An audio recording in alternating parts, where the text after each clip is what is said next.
Welcome sa aking channel na lifestyle. Ang nga pala si Matthew at patuloy kayo na laging nagpapaalala sa inyo na huwag kakalimutang i-like and share ito sa inyong mga kaibigan at huwag kakalimutan i-subscribe at i-click ang inyong notification bell na nakita ninyo sa ibaba ng inyong YouTube screen at huwag ninyo kakalimutan itong panoorin ang aking video sa mga bago pa lang na nakapapanood ng aking video at ibang subscriber ng aking video. At maraming salamat sa inyong suporta at upang kayo ay ma-notify sa aking susunod na video. 1, 2, 3, come on!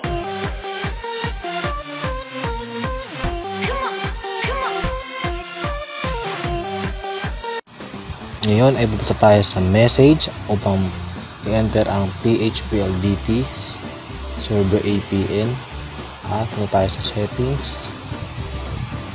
At makikita ninyo na bibili ko ng wireless and networks. Diyan tayo pipindot at enter lang tayo dyan.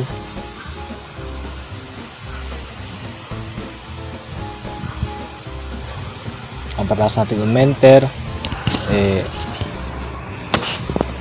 pinutin natin ng wireless and networks. Ayan, nakaturo na araw. At tapos natin pinutin yan ay punta tayo sa mobile network. Ayan, bilugin natin ang mobile network na yan. Ayan yung bilibilog ko, mobile network. At dito yung arrow na nasa bandang kanan.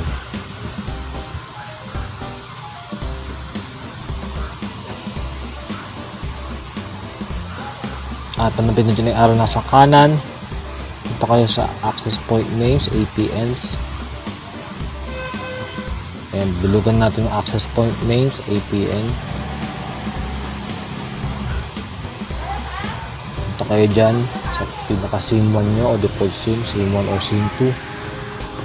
Sa ibang cellphone ay sa mobile data nyo pupunta. Tapos, punta tayo dito sa APN settings. At pwede nyo itong tatlong tuldok na nasa taas.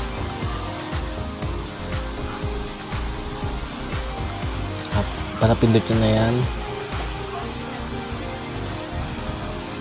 Bibilugan ko yung setang new APN sa taas. At pilitin nyo yung new APN.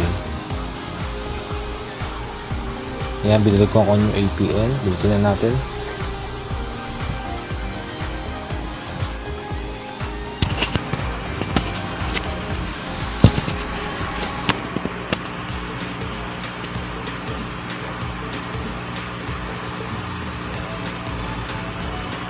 Tapos lalagyan natin ng pangalan gamit ang name. Yan, name. Enter natin dyan para magkaroon ng pangalan. At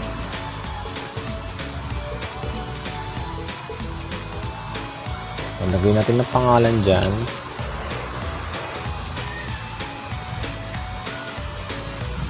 Ayan, balik tayo dito sa text message natin. Pinapi. Lagay niyo yung pangalan na PH-PLDT Smart Web. Hindi ko po. PH-PLDT Smart Web. Balik tayo sa settings. Sa APN settings. Ayan, babakan natin siya.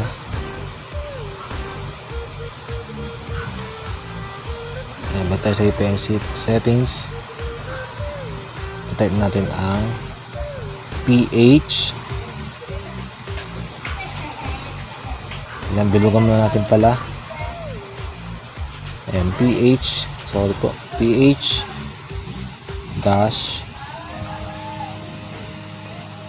sorry po, nagkamali po akong type.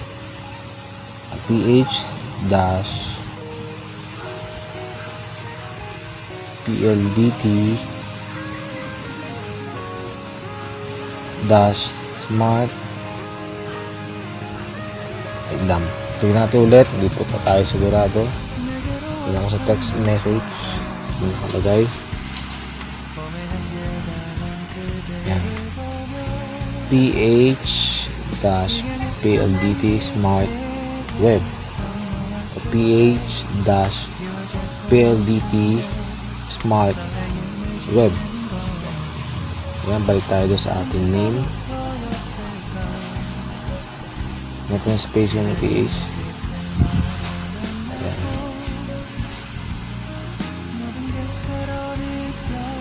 And ano po ay PH PLDT space smart space web. At tatapos na kayo. Ayan, bilugan na natin yan. Ayan, nakabuild na yan. Saka nyo ito i-okay. May gagawin ako dyang arrow. Bago yan ay check natin kung tama. At yan, pinto nyo na yung okay na naka-drawing. Ayan, pinto nyo yung okay, patapos na kayo sa APL name. At balik ulit tayo sa text message. Ayan po. Susunod naman po ay yung APN. Yan. Lagyan po natin yung bilog na yan. Natin yung circle. Bawa APN. Pagod tayo sa message para makita yung APN ng PLDT.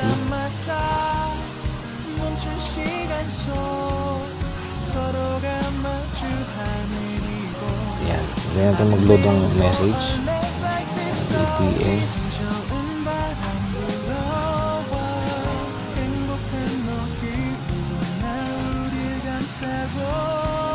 Ayan. Nakita nyo sa inyong screen ng APN. Web ROM. Web ROM. Ayan. Tignan natin kung tama. Balik tayo sa new APN settings. Apply natin sa APN ay Web ROM. Ito po, Web ROM. So, okay. Yan. Yan po yung nakabilog. Tas-tas naman kayo type yan. I-off nyo natin. Kaya yung arrow nandiyan sa baba.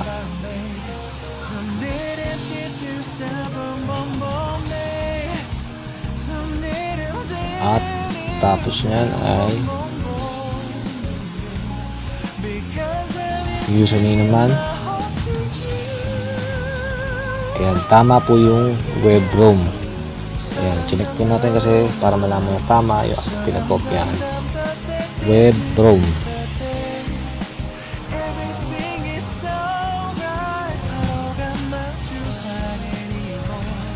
Ganun pa man, ating susunod yung PLDT at web ROM ang ating username.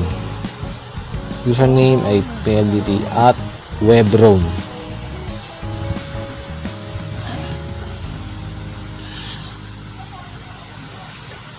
At yan, bibilugan ko ang username at i-open lang natin yan. Ayan, tinuro ko yung username dahil yung susunod na steps. Tignan natin yung picture at i-type natin ay PLDT at web ROM.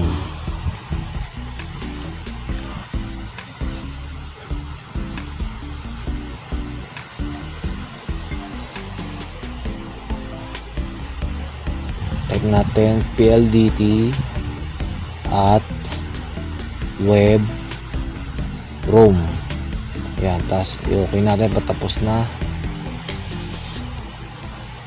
Yan, pinilugan ko para malaman kung tama at tama. I-okay na natin.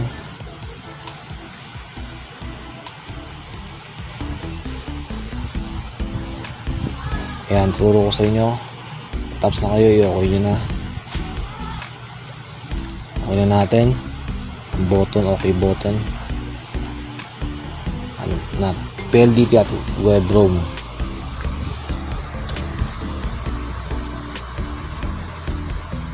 At in password ay mayroon sa ating text message ay PLDT. Ayan. Bilugan natin para malaman natin na PLDT yung password. Ayan, tama. PLDT. Balik tayo sa APN settings. Ayan. Ibig sabihin niya, balik tayo sa APN settings. At pagbalik natin doon, punta tayo sa password. Bilugan ko yung password para makita nyo guys.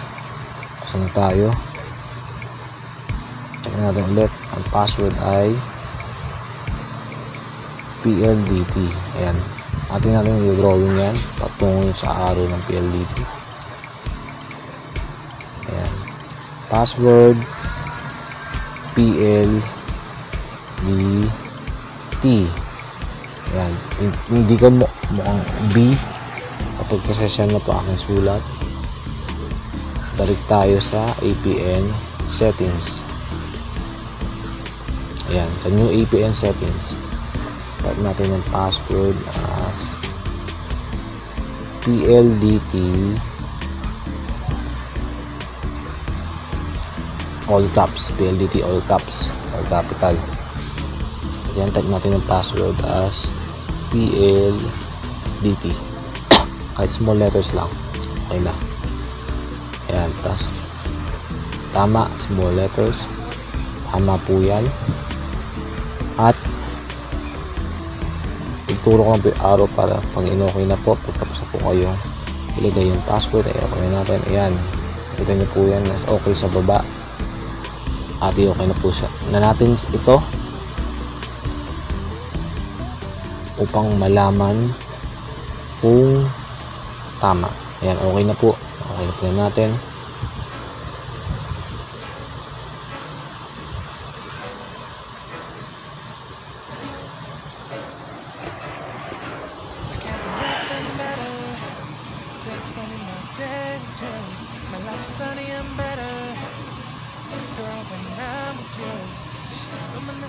At tingin ulit tayo dito sa ating text message. Kasi po, kung may mga hang moments, at ito ay on the spot lang. Ayan, yung server, MMSC, MMS proxy, at MMS port, at MMS protocol, WAP ay hindi kasama. MCC sa MNC ay hindi kasama, not set. So sabihin, leave natin yung as blank. Depende po yan sa inyong cellphone o Android version. Sa akin po ay Android 9 aking version, or Android 10. Sa Android 9 nga pala aking version. Ayan, bilugan natin ang authentication type at field natin yung nakalagay na not set. At i-check natin as pop. Bilugan ko lang po ang pop. Ayan, i-check natin yung button as pop. Ayan, sa baba sa gilid yung button. Tuturo ko po yung button. Ayan, wait lang po. Tuturo ko po yung ating button. At check natin yung pop sa gilid. Check natin yung pop sa authentication type. Minimize natin yung master recorder. At tuloy tayo sa text message again sa Globe Vanity SIM. Yan. Saan na tayo? Doon na tayo sa bearer. Yung bearer po and MMS proxy. Wala pong MMS proxy. Take two lang po. Ayan, APN type. I-set mo natin yan as default, comma SPL space messaging. Ito po ang APN type, default, comma space SPL space messaging. Ayan po. Napakatulong mo sa inyo, default, comma, space, SUPL, space, PTX, space, messaging. Yun po yung tama. So, pasensya na po. Kayo, bagong gising lang po. Kaya pa man, ay check natin yon yung sinabi natin kanina yung APN type, default, comma, space, subl, space, pxt, space, messaging. And type natin, default, comma, space, subl, space, ptx, space, messaging. Kaya lakad natin yung messaging na letter M dito. Piliwan natin yan. Ayan. Tapos natin bilugan. Minimize natin yung master recorder. At check natin. Default, comma, subl, space, txt, space, messaging. At yan.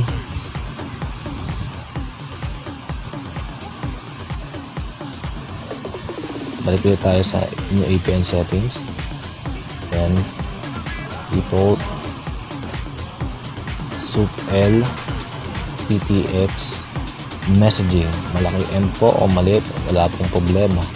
Para lang po yun. Nabulugan natin yan. Then type default, subl, ay default, comma, subl, ptx, messaging. At tama po.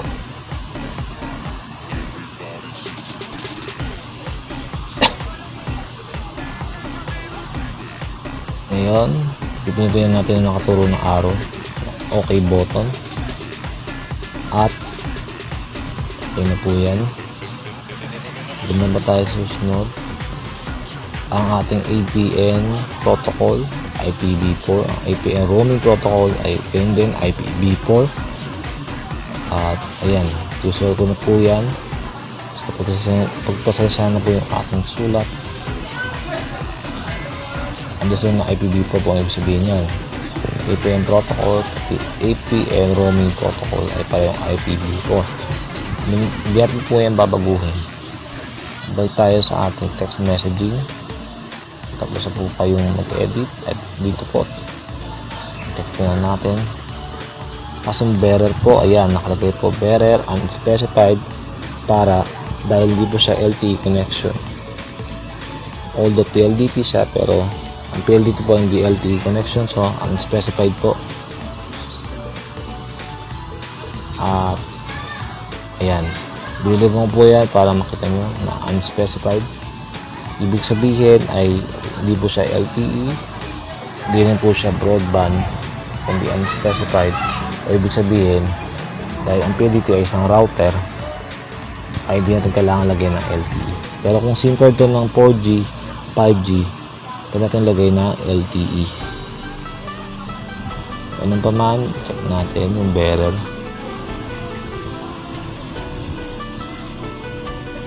Ayan, makita nyo na yung bearer na yan.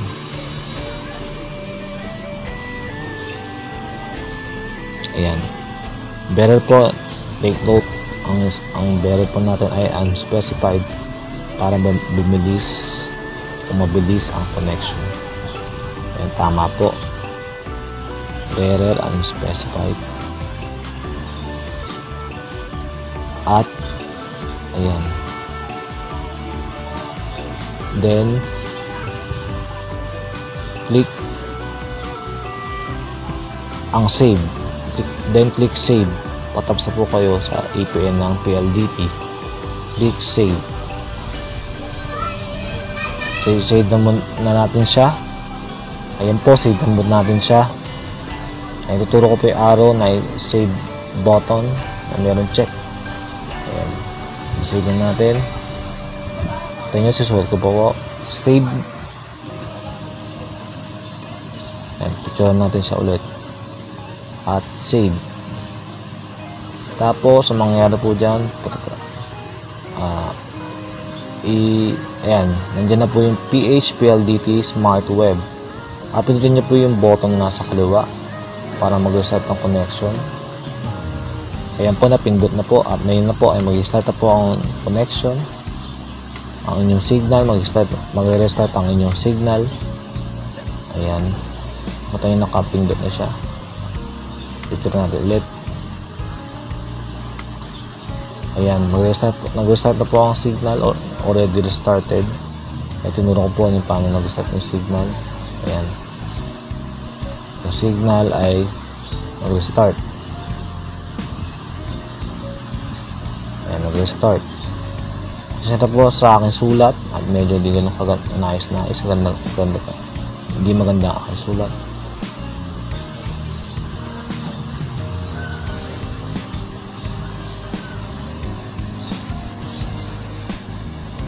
Ayan. Tanggalin natin yung messaging. At magkaroon tayo ng speed test. Speed test. Bibiligan ko lang po yung speed test ng app. Para makita nyo po. Ayan. I-open nyo po yan. Ayan. Turo ko po yung arrow. I-open nyo po yan. Open. Speedtest.apt. Pwede nyo po yan i-download through Google Play Store. At para may speed test natin yung APN ng PLDT.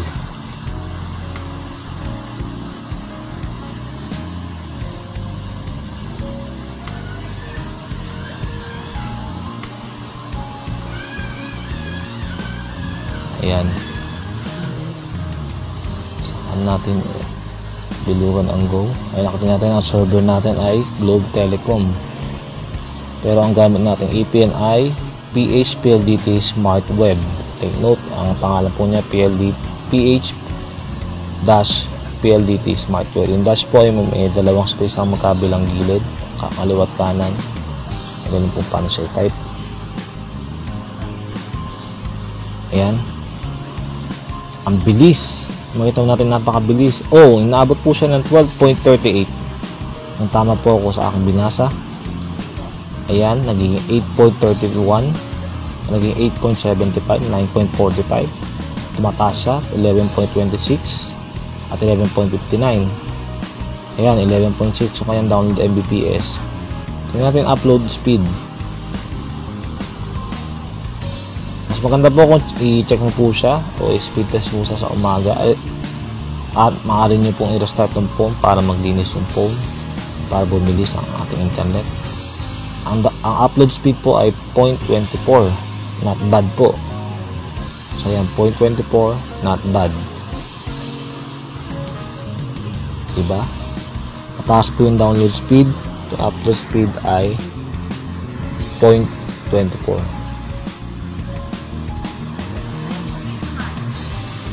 Ganun pa man ay pwede natin ito ilipat sa Globe para makita yung difference. Ayan, nakita nyo po yung Globe APN. Nagawa ko na po kanina bago po i-record yung video ito. Punta po kayo dyan sa Globe VPN para makita yung difference o makita yung pakaiba ng bilis ng server ng PLDT versus Globe o versus Globe versus PLDT pala. Ayan, nakita natin yung Globe 2. Sorry po, Globe ang ating pindutin. Ayan, Globe. Nagkamali po ako ng pagbilog. Pero pareho lang po yan sa HTTP ng Globe. Yun yung internet.globe.com.ph ang kanyang APN name, Globe. Then, kanya yung signal ay magre-restart. Ayan, nag-restart na ako kanina pa yung signal dahil lilipat natin sa Globe from PLDT. Ayan, nag-restart siya. At punta tayo sa speed test. Ibilugan ko ulit yung speed test na app. Gamit tayong pencil tool sa master recorder at bilugan natin para i-test again. Test ulit. Test natin ulit kung ano daw kaiba sa Globe APN sa PLDT. Yung Globe APN po yun, take note, ayun po yun sa broadband na 5G na SIM sa Globe, sa broadband. Ayan, buksan po natin siya. At mag-test po tayo. Nalaman nyo kung mabilis, kung papalo ka. Ayan, pumalo ka agad. Nakikita nyo po, ayan. Ngayon, nasa ano po tayo? Alas 6 ng umaga ng Sunday. Sabi ko po yung araw para malaman po na nasa alas 6 po tayo ng umaga ng Sunday na nung nirecord po ito. Ayan. Nasa 7.42 po siya. Sorry po sa pagsulat na 6.56. Pero bago-bago ang kanyang download Mbps o download speed. Tingnan po natin ang kanyang upload speed. Ayan, tumataas sa 8.24.84.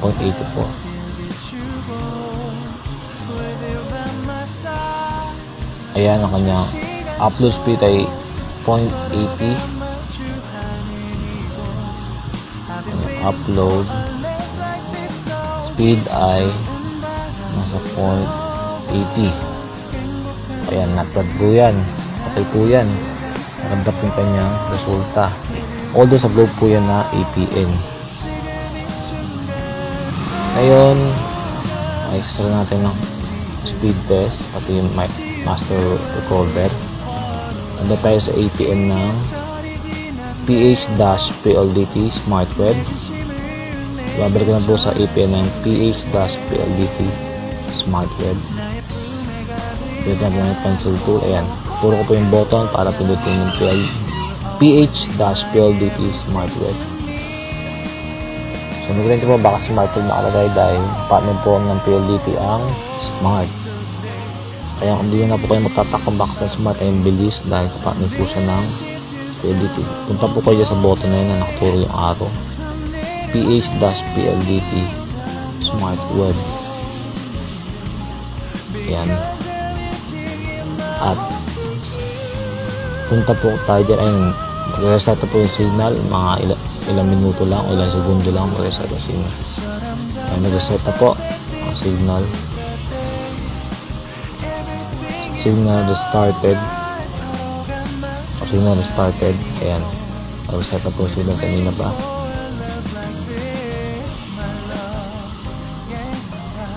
Ayan, signal restarted. At pagkatapos mag-restart yung signal, minimize po natin yan. Magalin natin yung master recorder.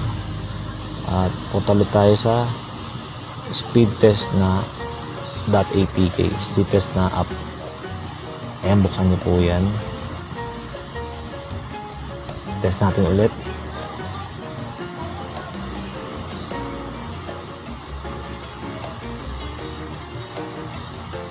Test natin ulit yan. At i-open ng 2 beses. Actually, 3 beses natin ito in-open. Ayan, 3 beses. I-open natin sa pangatlong beses ulit to. Yung speed test app sa cellphone o sa Android phone.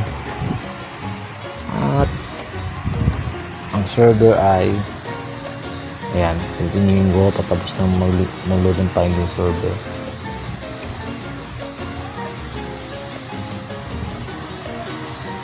Ayan, pilitin natin.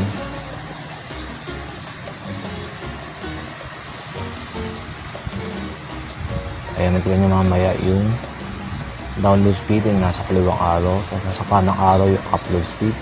Ayan, makita nyo po guys, nasa 9.85 po. Punta sa 10.57, punta sa 11.39 at naging 12.40, naging 11.16 at naging 12.35 o 13.80 at naging 13.93. Ayan, sa 13.93 Mbps, ang taas po niyan. Yung download speed, 13.9 Mbps dahil PH-PLDT Smart Web ang ating APN. At guys, pakita nyo po ang kanyang upload speed ay umaabot sa 1.67 Mbps. Ayan, hindi na po yan masama, malakas na po yan para sa ating upload speed ngayong umaga. Ayan, nasa total po kanyang upload speed ay nasa 1.73 Mbps.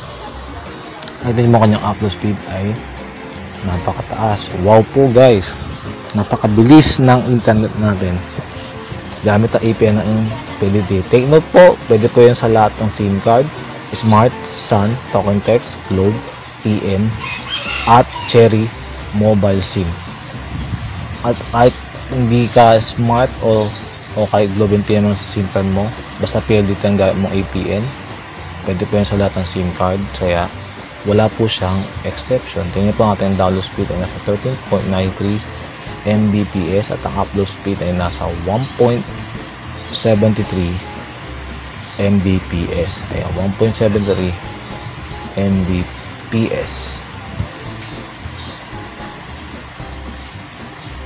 At picturean natin siya. Picturean natin yung ating nagawang sulat. At ayan, makita niyo po ang kanyang download speed 13.9, upload speed ay 1.73. Ito niyo po ang pagkakaiba ng PLDT doon sa Globe. Mamaya papakita po sa speed test yung kakaiba ng PLDT doon sa Globe. At po tayo sa speed test history. Ayan, punta po tayo sa speed test history. Ayan, pinakita ko sa inyo yung speed test history niya kanina. Yung 7.42 download speed ay ito po yung kanina sa Globe. Ayan, ito po yung binibilong ko ngayon ay 13.9 download speed at 1.73 upload speed. Ayan po ay sa PLDT.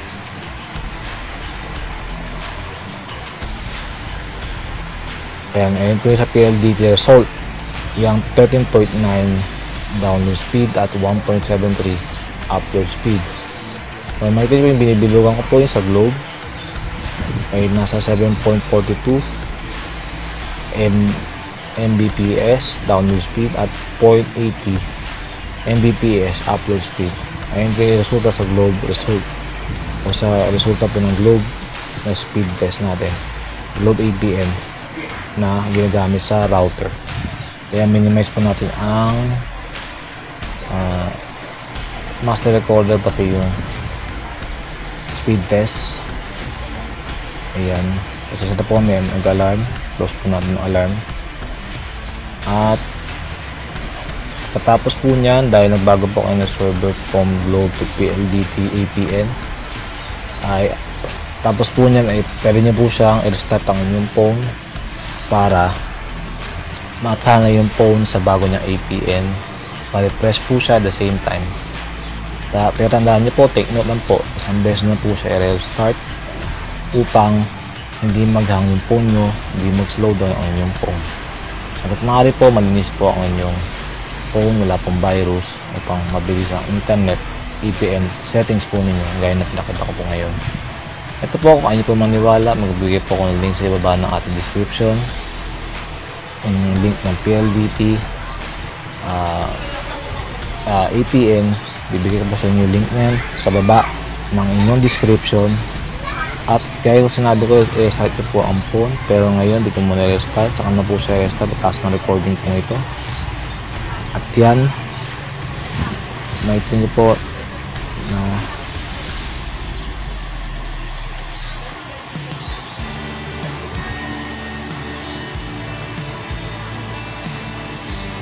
ayan.